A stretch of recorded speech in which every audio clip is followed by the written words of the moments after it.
Good afternoon, my conscious co-creators. Welcome to another edition of the Conscious Consultant Hour, Awakening Humanity. I am very, very pleased that you are all here with me today. We're streaming live on Facebook, but we're using Zoom today for the first time. So if I don't get to all the comments or questions right away, it's because we're trying something different today. Hopefully we're going to get my guest on through Zoom as well. If not, we may just get him on audio, but we're trying something new, so you never know the bugs. It takes always a moment or two to work the bugs out. But let's get started with the quotes of the day from Mike Dooley in the Universe and from Abraham. First from Mike Dooley in the Universe. Let's see what he has in store for us today. It's not as if one could be bored enough, feel frustrated enough, or complain enough that their life would suddenly turn around. Doesn't work that way. Whatever anyone is, they become more of. And anyone can change what they become by thinking new thoughts. Happily, the Universe. We love our quotes from Mike Dooley in the Universe. Today, I think kind of reminding us that whatever our current state is what kind of comes out. It's kind of is how we're being. And by focusing on that, whether we're frustrated, angry, upset, whatever kind of situation that we're in, if we stay in that energy, if we stay in that perspective, things don't necessarily get any better. We just focus on it. It continues. It gets worse and worse and worse until we find a way to snap out of it, until we find a way to just change the way we're being. And that comes with changing our thoughts, changing what we're thinking about, changing our perspective. And mostly it's the feeling. It's what we're feeling inside.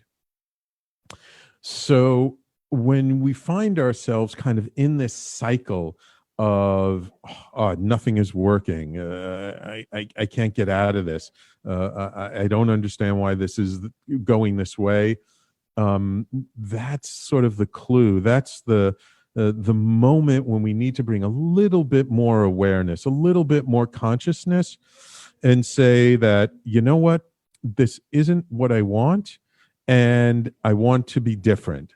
And then find something else to focus on, something else to think about, other than what's kind of keeping us in that state, so that we can change our energy, we can change the way we're being, we can change our state. And then as we change what we're focusing on, as we change our energy, then we're really moving ourselves from one state to another state. All right. Wonderful quote from the Universe. And let's see what Abraham has in store for us today. I like this one. You just cannot kill everybody who doesn't agree with you. You can't do it. You'll kill enough of them, and pretty soon you'll be down to the nitty gritty. That is just you guys. And then you start disagreeing with each other. In other words, you cannot get to where you want to be by pushing against what you do not want. It never, ever works. Abraham. I like this one. And it's actually very much related to the first quote of the day. And basically it's saying that, when we see somebody else and they're not really doing something that we feel is the right way to do or the right way to be, we really need to remember that, if we get that person out of our life, somebody else shows up and they're not being the way we want them to be, and then we need to get that person out of our life, and then someone else shows up. And so the more and more and more that we try and eliminate everybody else, the more we find that uh, other people show up, and we just cannot eliminate the entire world out of our life to really be I don't know, how shall we say, to really get back to the fact that we're we only have people around who are just being the way we want to be, and like now we feel good, and now we're okay. And that's what it really comes down to is, when we make our state of happiness, our state of joy, when we make it dependent upon other people and how other people are being, then we are at their mercy in a sense. And it's so common that we think that, well, if I just get rid of all those people, then I'll be fine. And it basically comes down to that we believe, that our happiness, our joy, and what's going on in our life is dependent upon other people, and it's not. And as long as we make it dependent upon other people, we're always going to be a victim. We're always going to be at their mercy. We're always going to be not quite as happy as we would like to be, because the happiness and the joy and what we want to be comes from the inside. And again, the end of this quote: you cannot get to where you want to be by pushing against what you do not want. And that's the real key to this whole thing. Sometimes we feel that when there's something there that displeases us, it's something there that we don't want, if we push against it, if we go against it, like that's how we get rid of it in our experience, in our life. But it doesn't work that way, because the more we push against something, the more we give it energy, and the more we give it energy, the more it persists. And so as long as it is persisting, it'll just continue. And the more we push against it, the more we're holding it in our attention, the more we're holding it actively in what's going on. And that just keeps it going and keeps it going and keeps it going. And that's not what we want. That's not what anybody wants. So what do? If we can't focus on this thing that's causing us dissatisfaction, what do? We need to focus on what we do want, to change our energy and to shift ourselves out of being the way we're currently being. And so it's kind of goes back to that old cliche about not thinking about the pink elephant in the corner of the room. Once I say that, you can't stop thinking about the pink elephant in the corner of the room. So how do you stop thinking about the pink elephant in the corner of the room? You focus on the white giraffe on the opposite side of the room. The mind does not know how to deal with sort of the negative side of something, because as long as we're focused on the thing in any way, shape, or form, we're holding on to it. The only way to sort of release it from our consciousness, to release it from our awareness, is we focus on something else. And it comes down to even practical day-to-day things like, I've had this experience. I don't know if you've had this experience, but let's say I go into work one day and there's something bothering me in my body. I have a bit of a headache, or my back is bothering me, or my foot is bothering me. And as long as I keep focusing on the headache or my back pain or my foot pain, it persists. It's still there. But if I get into my work and if I really focus on something, like maybe I'm writing something or sending out an email, or I'm watching a training or a video or something, and I really focus on it, when I'm really concentrating on that thing, I forget about that pain, and suddenly it's not there anymore. But what happens is, once I stop focusing so hard on something else, then I remember, oh yeah, I had that pain in my foot. Boom, it comes back. So this is the way we release the things that we don't really want in our life, in a sense, or we release the energy around something that maybe we're holding on to that we don't really want. We release it by focusing on something else. We give the mind, our hearts, our souls, our bodies, something else to focus on, to look at, to really connect with. And then we put so much attention on that then we don't have any room in our consciousness or awareness for this other thing which is displeasing us. And when we do that persistently and consistently, that other thing kind of goes away. And Abraham here is making an extreme example of, you can't kill everybody who disagrees with you. It's like you can't eliminate everybody in the world or everything in the world that causes us some angst, right? We can't just do it, because if we did, then whatever is left will end up causing us some angst in some way.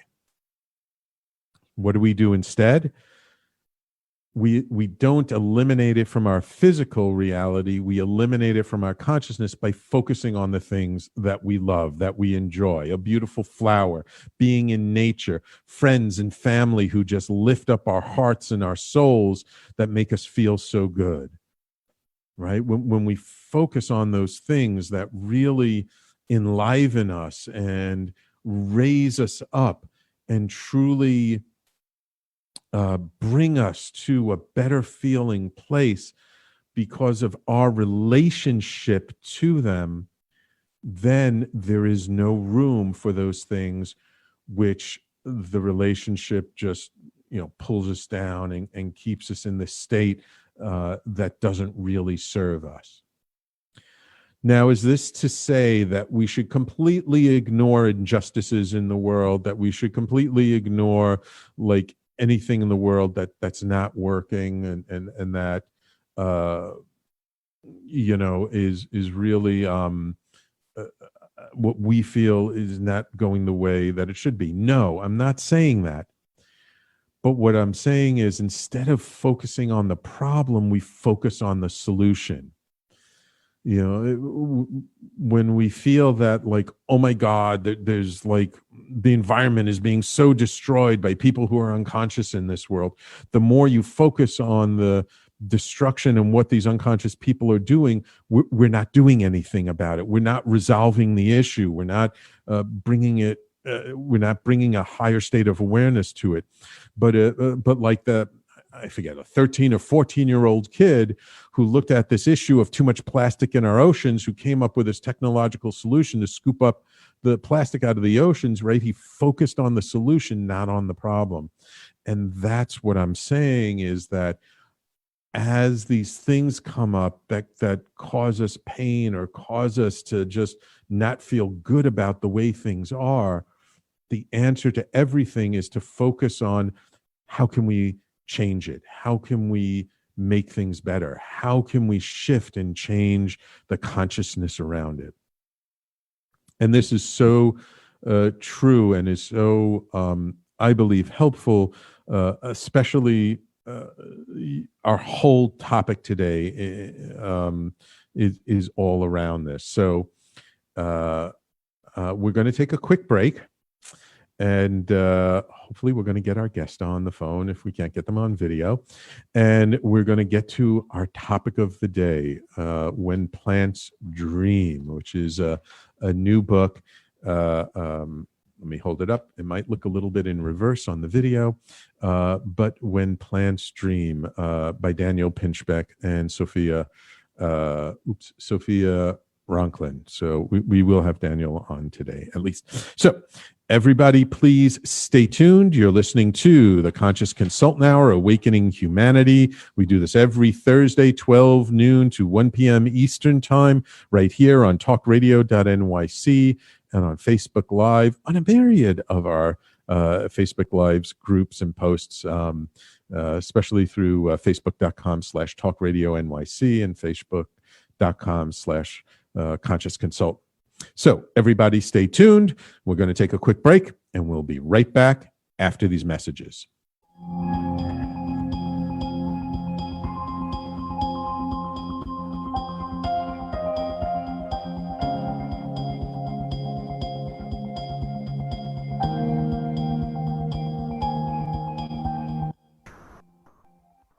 And welcome back to the Conscious Consultant Hour, Awakening Humanity. I'm very pleased that you are here with me today. I see on the Facebook Live, Patty, loyal listeners with us today. Thank you so much for being with us, Patty. I do appreciate, how you're always joining us on the Facebook Live. We are trying something a little bit different. I'm trying to get our guest on today via the Zoom. We're just having a little technical challenge, but if we don't get him on video, we'll get him on audio shortly. And just for those of you who don't know Daniel Pinchbeck, and let me just hold up the book one more time, When Plants Dream. It's a new book that he came out with his co-author, Sophia Ronklin. And actually, and I'll see if we get him on, I have time to mention it to him, but I actually met Daniel a long, long time ago. And he probably doesn't remember me from this meeting, because I don't know if I actually went up and talked to him, but he was kind of sort of one of the organizers. And it was for this organization called Evolver. And some of you may have heard of Evolver. You can find out all about it on evolver.net. And basically, somebody, I forget how I got to the meeting, but it was probably over 10 years ago. And I went to this meeting, and it seemed to be more progressive, conscious, open-minded people. And it turned out that this group was co-founded by people who were very involved in Burning Man, which is this festival that happens for like 9 days in the desert in California, Nevada, in the summertime. I've never been to Burning Man, would love to go. I have many Pete friends that I know who have been there. And it was a meeting about alternative currency. Now, keep in mind, this was before blockchain. This was before Bitcoin. This is before any of those kinds of cryptocurrencies or alternative stuff. This was just talking about, other types of currencies besides our typical US dollar, the euro, the pound. And it was just an interesting meeting. And it talked about sort of the challenges around our current currency system and how sort of fragile they are because it's not really backed by anything. And so Daniel, I forget who it was the actual speaker, but Daniel was one of the organizers. And I was, it was just kind of interesting. He was obviously a very intelligent, very thoughtful person. And from that meeting, I began to learn about Burning Man and learn about sort of what it all stood for. And at the time, I mean, I didn't know a lot, but I loved the idea of sort of this gifting currency. And for those of you who don't know, at the Burning Man Festival, you kind of, there's not supposed to have currency. You're not supposed to bring cash or money and not supposed to trade it, like you don't buy things. Everything is what they created this festival where everything is based on the gift currency. And what does that mean? That means you bring stuff with you that could be useful or that people would like, and you just give it to whoever you want to or whoever might need it. So somebody might bring a whole bunch of bottles of water, or someone else might be making smoothies, and someone else might bring jewelry that they made, and somebody else might have a bunch of those aluminum blankets that runners keep warm because it's in the desert and it gets cool at night. And everybody just brings something, and as you just meet different people, you just give it to them, and they give you their stuff. And one of the things that so impressed me, and one of the reasons why I so want to experience it, even though I've heard things are kind of different than they were before, I so want to experience it because the magic that I hear happens at Burning Man is in that you get exactly what you need when you need it. Without any forethought, without any plan, it just falls in your lap. And what you need in the moment might not be anything more than meeting a stranger, sharing a story around something which relates directly to something you're going through at the time and is what you need to process and to get past what challenges you might be experiencing in the moment. And that's kind of the magic. Now, it could be the thing you need in the moment actually happens to be a bottle of water, a T-shirt. I don't know. It could be all kinds of things. But I've just heard over and over and over again so many anecdotes, so many stories from people who have just experienced real magic from this. And I just find it so fascinating that somehow it all works. And this festival, it's probably the most popular festival of its kind out there. I mean, tens of thousands of people show up to it year after year after year. I don't even know how many years. I think it's been going on close to 20 years, maybe a little bit over. And it started off with just a bunch of friends from California saying, hey, let's go do this in the desert. And it just spread by word of mouth. And now people come from literally all over the world to go to it. And not only do people come to Burning Man from all over the world, there are different kinds of Burning Man's type festivals throughout the world. Like last year, I found out there's one that happens in Israel. I don't think it happened. It didn't happen last year, but it happens, or it had been happening up until then, called Midburn, sort of like the Middle East Burning Man. And I'm sure that's the one I just happen to hear of, but I'm sure there are other ones that are modeled after Burning Man that happen in other countries around the world, in other places around the world. So it's really turned into this new phenomena. And it really, to me, shows the magic that can happen when we allow the space for magic. So when you go to this festival, there's a lot of trust that's involved, that, you're not going to buy anything. No one's going to sell you anything. You may not have everything you need for however many days you're going to be there, but you'll have most of the stuff, and the things you don't have will just show up for you. And the fact that it actually happens when there's tens of thousands of people there, to me, really shows how magical life can be when we give it space, when we allow it. Sometimes it just feels like when we plan everything out in our life, when we're so kind of stuck in this sort of fear-based concept that we have to provide for ourselves, and life doesn't take care of us, so we need to take care of ourselves. We miss the magic of life. Life doesn't have an opportunity to really show that it does take care of us. But when we give this space, like at this festival, to allow life to show us its magic, that when we have this trust and life shows up, that then we can experience the magic of life.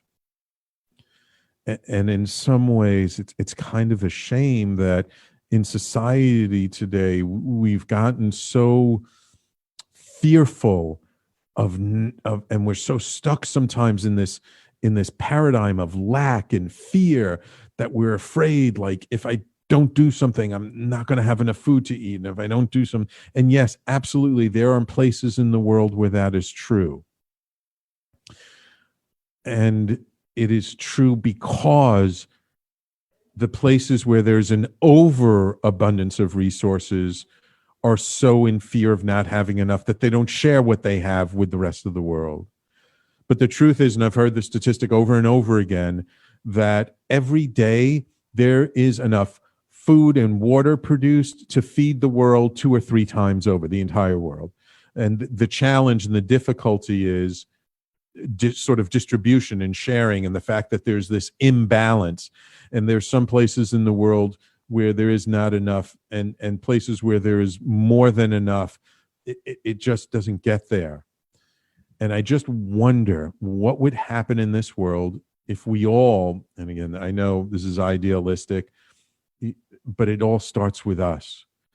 And when we start living and acting like there is more than enough, there's an abundance in this world of food and water and clothing and shelter, and that we can share what we have, and we don't need to be so concerned about tomorrow because life will take care of us.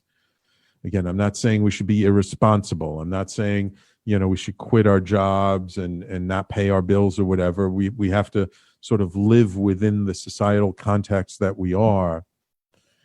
But I just wonder what would happen if we all just left a little bit more room. I'm not saying 100%, but just left a little bit more room in our lives for the magic to happen, for life to show us that it will and can take care of us.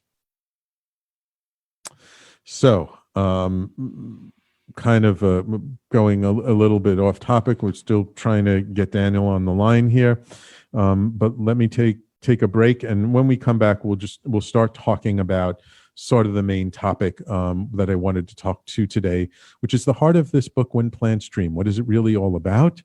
We'll get to that. A little brew known as grandmother that comes from the Amazon, and sort of what the effect it's having on the world today. So everybody, please stay tuned. You're listening to the Conscious Consultant Hour, Awakening Humanity. We do this live every Thursday, 12 noon Eastern to 1 p.m., and we will be right back after these messages.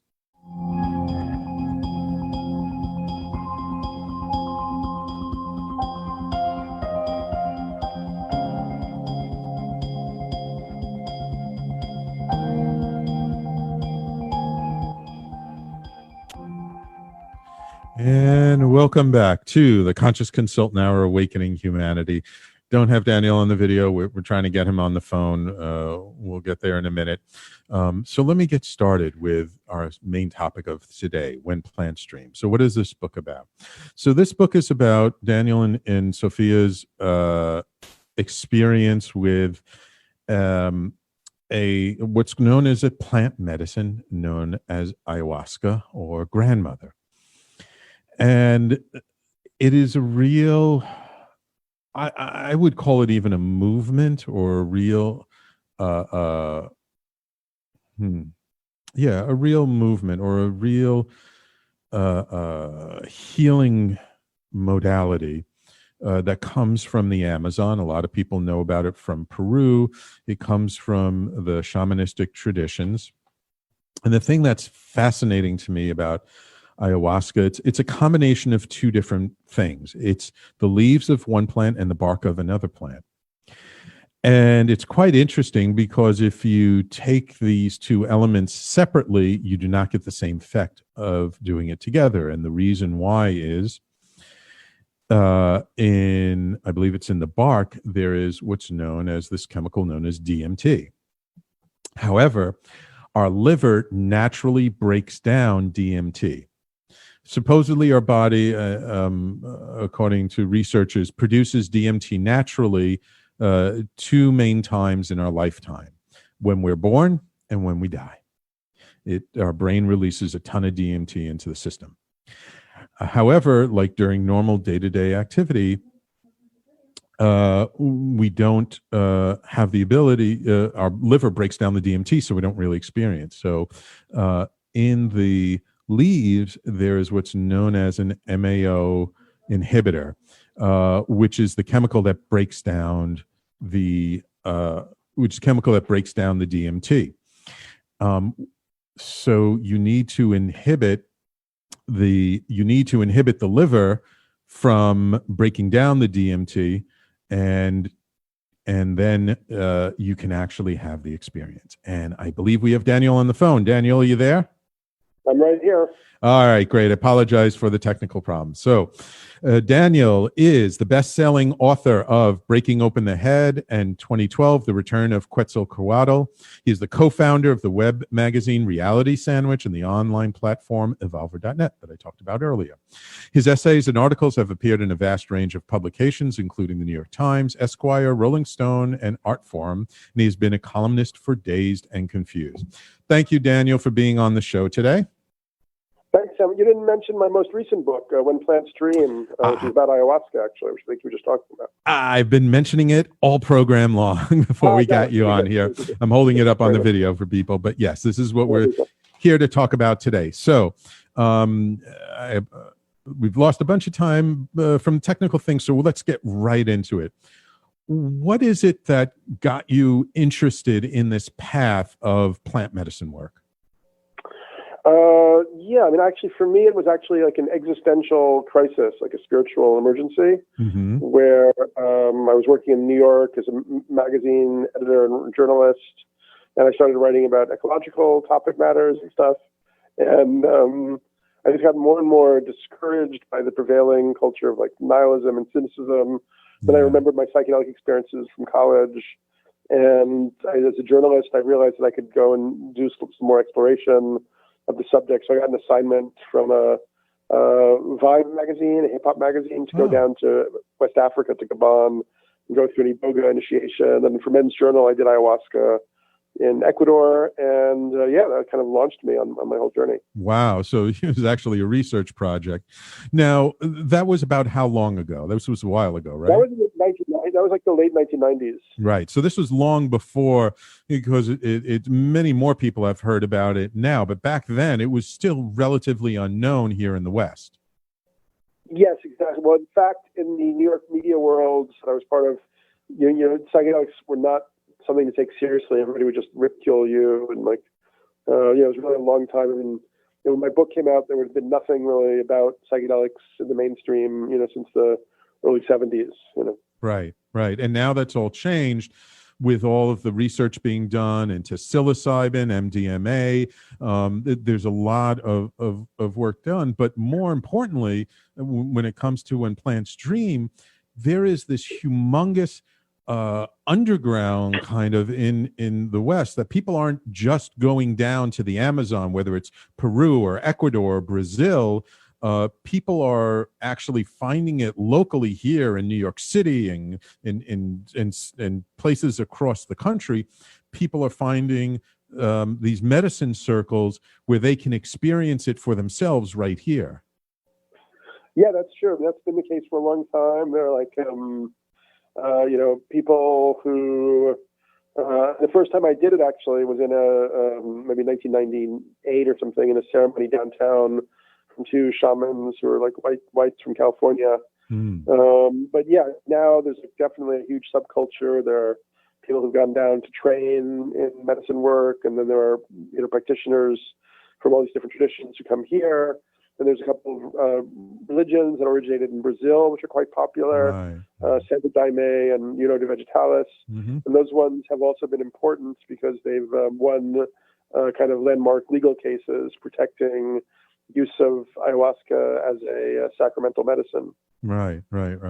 And I do want to talk a little bit about the dangers and kind of being careful of who you work with when you do this medicine work. But before we get there, for people, just for like any listeners who might be a little skeptical or might be kind of a little put off by this idea of doing medicine work, why do you feel this has relevance today, and how does it help people today with today's challenges? Well, yeah, I mean, first of all, it's everybody's personal decision, and somebody should really just only do it if they really feel compelled or called to do it. There's no other reason to do it. And obviously it's not it's not really legally sanctioned at this point. But it has a number of different. I mean, as I said, for me, there was a spiritual component. Like psychedelics can definitely, in particular ayahuasca, can kind of give you a deeper sense of connectedness to nature and to the cosmos.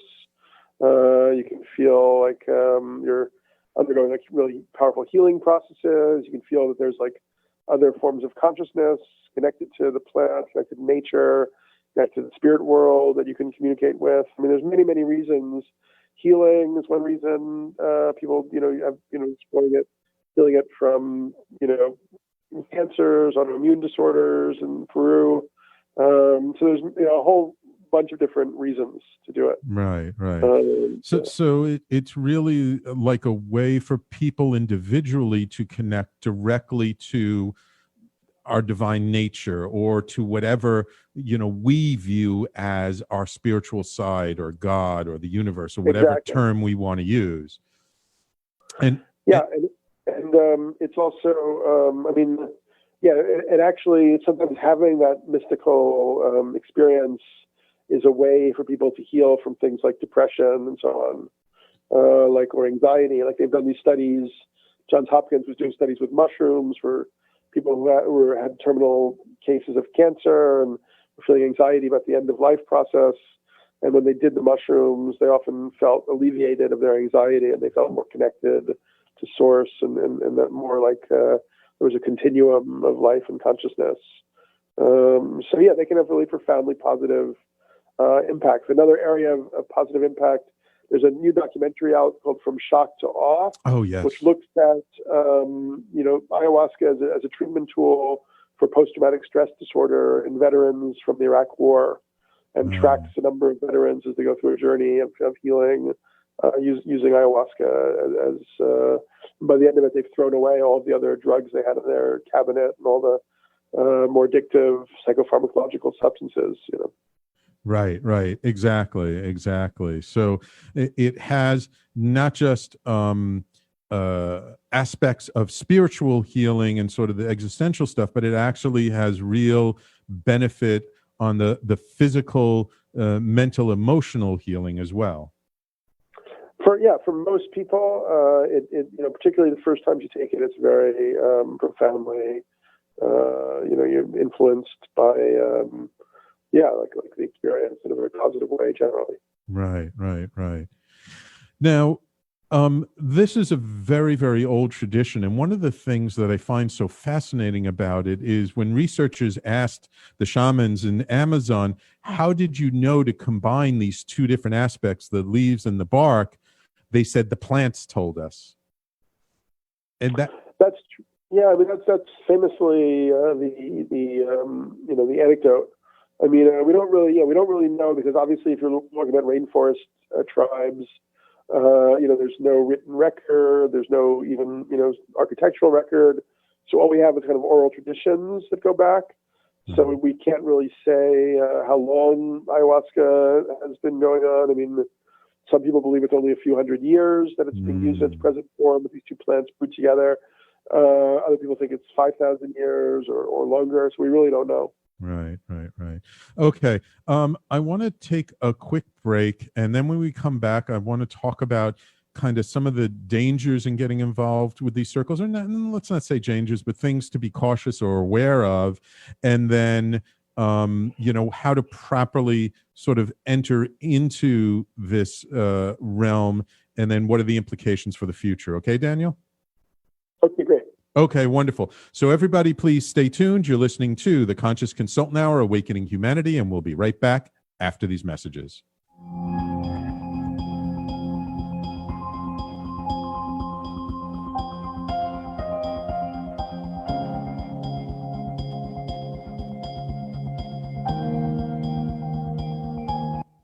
And welcome back to the Conscious Consultant Hour, Awakening Humanity. We're talking today with Daniel Pinchbeck, co-author of the book, When Plants Dream. So Daniel, we've been talking about, plant medicine circles, specifically involving ayahuasca, and its potential for healing heart, mind, body, and soul. But I've also heard of a number of people who, in my estimation, aren't necessarily doing it in a sacred or healing manner. So people do need to be a little bit careful about who they choose to work with when they decide to work with these plants. Would you say? Yeah, I mean, once again, this is an area where it's not like seeing a doctor or there's like an official, degree or whatever. So, there's a lot of ambiguity. And there's a big range between, indigenous lineage holders who, have been practicing, their families are practicing for generations, and people who just went down, for a month and, felt like they're ready to do, it's really the discernment has to be in the person who's looking for the experience. Right. And, some people are more particular. Some people, will only feel comfortable doing it, with somebody who really has a long lineage and training, and then other people do it in different ways. So, yeah, I mean, and then also, there's definitely been some issues with, manipulative shamans, Right. demanding money or, making unwanted sexual advances and so on. So like any field, it's got its complications. Right.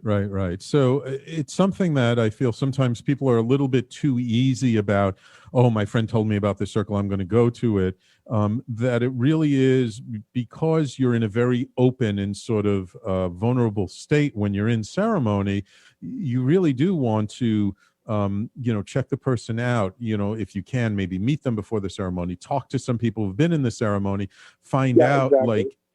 do your research like anything else.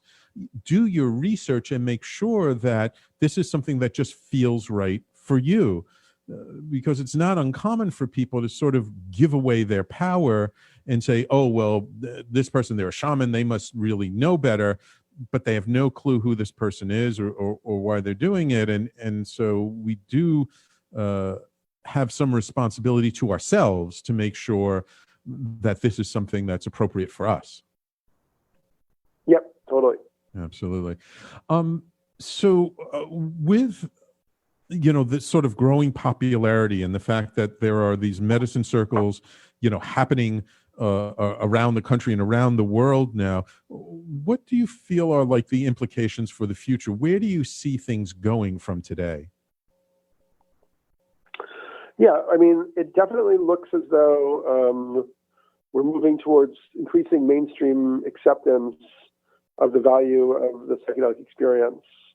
And now we're seeing kind of this decriminalization movement around like naturally occurring visionary plant substances in places like Denver and Oakland and Santa Cruz. I think that movement will probably grow.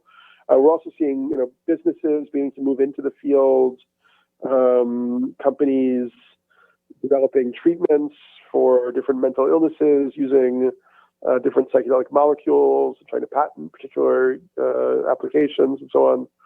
We're seeing this group called MAPS, Multidisciplinary Association for Psychedelic Studies, is seeking to get MDMA approved as a treatment tool for post-traumatic stress disorder.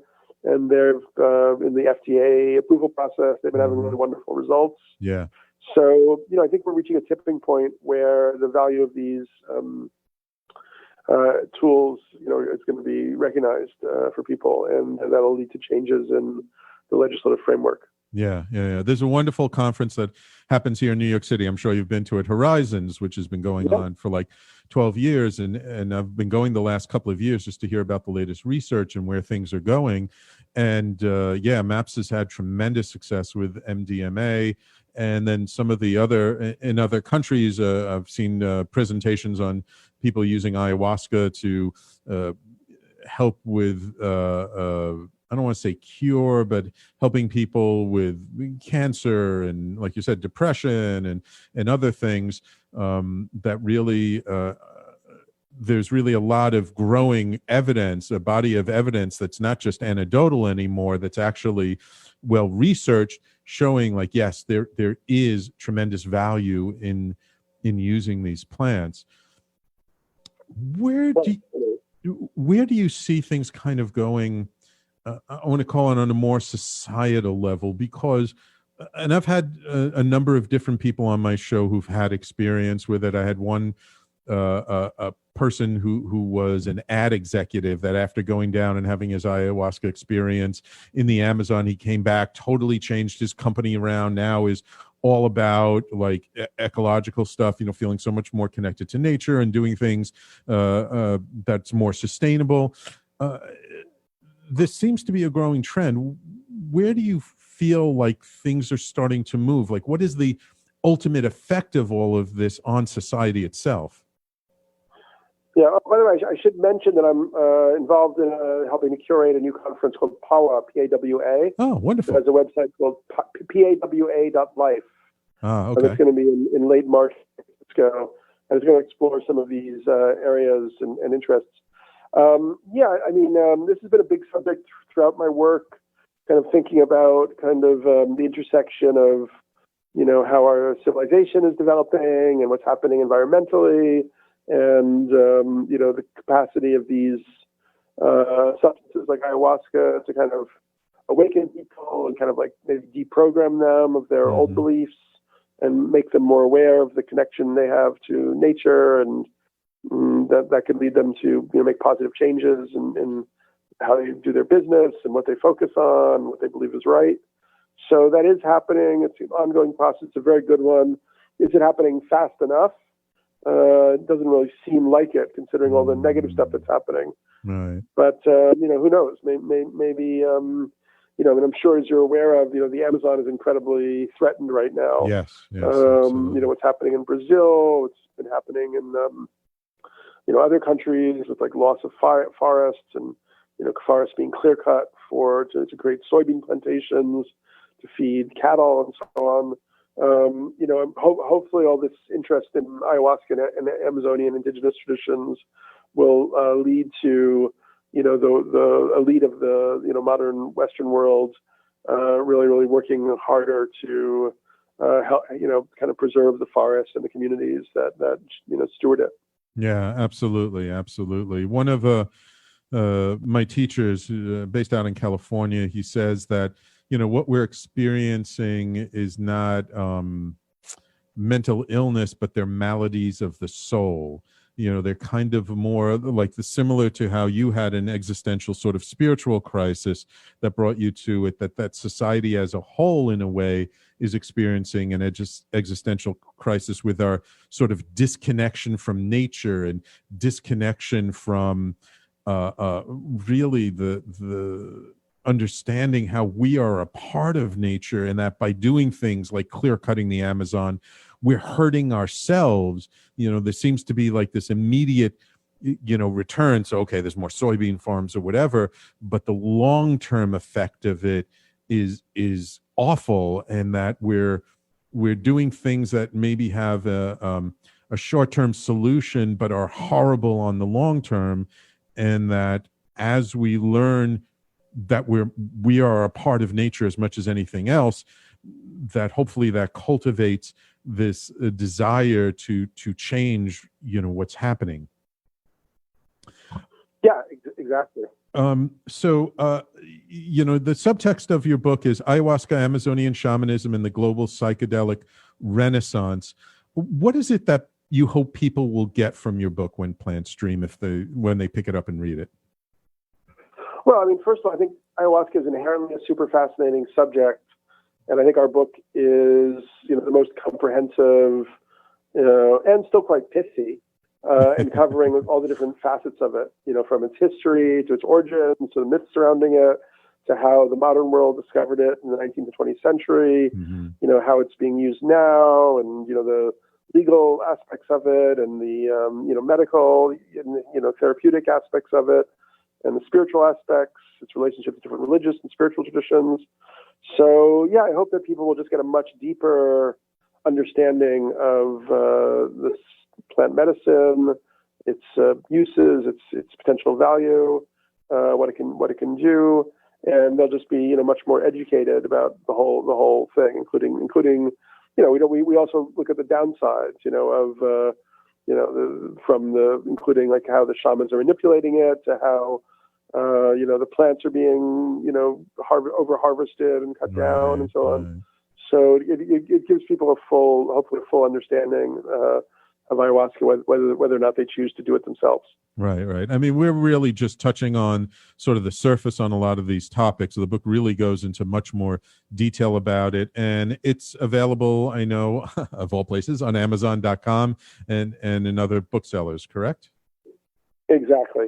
And just really briefly before we close, because I mentioned your co-author, Sophia Ronklin, who you wrote it with. I'm curious, why did you and Sophia, or why did you pick Sophia, or did Sophia pick you to co-author this book together? Yeah, well, actually, Sophia is a friend of mine she started out working with me as a research assistant, but she'd actually written the thesis on her ayahuasca experiences in Ecuador for the New School, and I thought she was like a really talented writer and kind of researcher, and as it went on in the process, it just made more sense for us to do it together. And we're both really pleased with how it worked out. And she's actually now working with a retreat center, a very, very popular one in Peru called Temple of the Way of Light. And they have a program that she is, I think, facilitating or co-directing, where I can't remember the name of it, unfortunately, but they're training, they're helping local indigenous communities to sustainably grow and harvest ayahuasca for the growing global market. Oh, wonderful, wonderful, wonderful. So Daniel, if people want to learn more about you or get in touch with you, do you have a website, or do you have some way that you would like to let people know? I totally do. I have pinchbeck.io is my website. My previous book before this one was more about ecology and system design thinking. It's called How Soon Is Now. There's a website, howsoonisnow.info. I'm on Twitter, Instagram, Facebook under my name, and those are some of the main ways to look out for me. Wonderful, wonderful. And Pinchbeck is spelled Pinchbeck. Exactly. Daniel, thank you. I apologize for the technical problems, but I really appreciate you coming on the show today. Maybe sometime when you're in New York City, we'll get you in studio and we'll do a full hour together. Sounds wonderful. Wonderful. Oh, any new projects? You got anything new coming out in the works in the near future? Well, I'm working on this conference right now, the Pawa.life one. Wonderful. In San Francisco. And I'm kind of, working on some different writing projects. One with a collaborator in London who's studies artificial intelligence, called Wei Sang, and an essay kind of looking at the occult tradition of the 20th century. I don't know. All right, wonderful. Thank you so much, Daniel. I appreciate it. And thank you, my loyal listeners, for tuning in today and being patient with our technical problems. We'll work them out and get them resolved so it's not an issue in the future. So thank you all for tuning in. Coming up next, it's Ken Foster and his show, Voices of Courage, right here on talkradio.nyc. And we will talk to you next week.